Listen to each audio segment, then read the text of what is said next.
with a popper, niggas wanna steal me. I can't bust down proper, make these niggas crazy how I let the same with that try to kill me. Still stood on solid principles when these niggas ain't feel me. Need somebody lined up, I get the job done. You ain't know I strip niggas and I rob blunts. Different flavors in this wood happen to pilot. What's good, y'all? It's your main man Deykwon, and I'm back with another video for y'all. And in this video, we're gonna be seeing how good is Hall of Fame Intimidator. Let's read the description of this badge real quick. Offensive players have less success shooting when contested by players with this badge.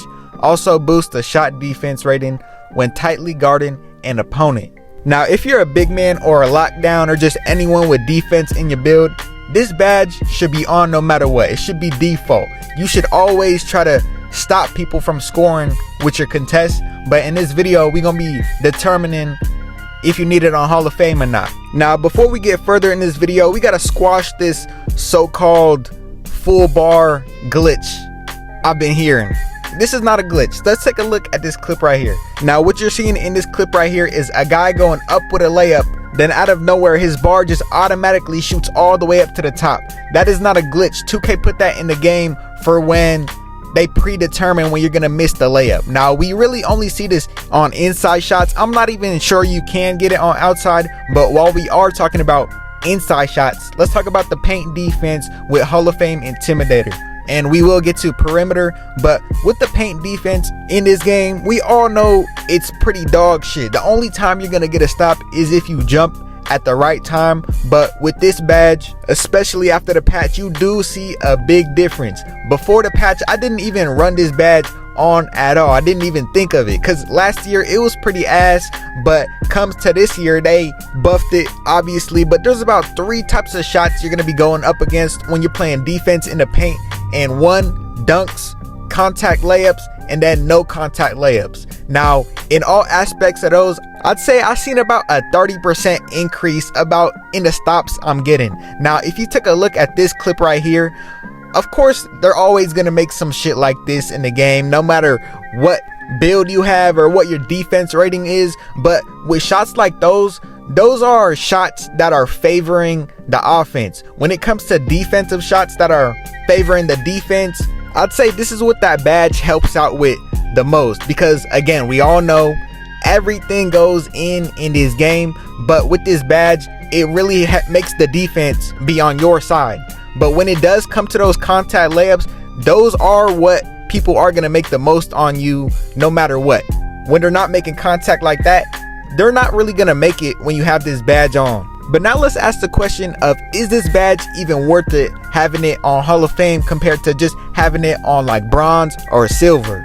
Now, when you do have it on Hall of Fame, you're basically getting rewarded for the good defense that you're playing, because we all know that you could still be playing good defense, but if you don't have this badge on, you're probably still gonna have them make the shot. However, if you have bad defense, it really doesn't even matter if you have this badge on, because your opponent is gonna be open anyways, and now you're just wasting 4 badge points.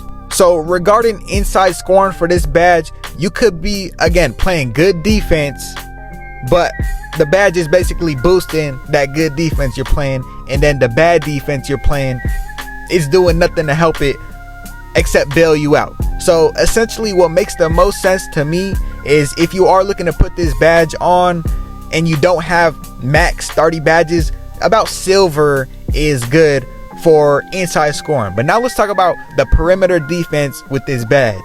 We've basically covered that this badge is helping you out in the paint about 30% of all the shots that go up, but it's still not a guaranteed chance to make them miss. Now, when it comes to the perimeter defense, I'd say it's much more beneficial. In past years, this badge has been an inside badge, but when it comes to the defense with Hall of Fame compared to not having this badge on at all, because that's what I currently used it on or didn't use it on, I found it to be like playing defense without putting your hands up. So without the badge, using no hands up is the default, but putting your hands up is what this badge is like on Hall of Fame without putting your hands up. Sounds confusing, but if you know what I'm saying, you know what I'm saying.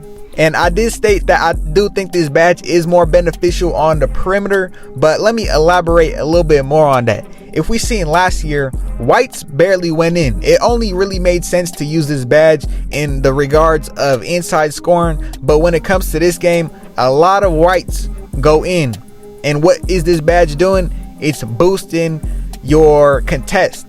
So it only makes sense to need a larger boost on just any shot that we can get. On the inside, we stated that we seen about a 30% increase on the amounts of misses, and that's just a projection of my own. I don't know the official stats, but when it comes to the perimeter, I'd say I see about a 40 to 50% increase in the amount of shots we see missing. And we are talking about whites, of course. Greens will always go in, but a badge level of silver, when it comes to the perimeter and the inside, you will see a bigger impact when it comes to the perimeter. But if you enjoyed the video, make sure you like, comment, and subscribe, and I'm out.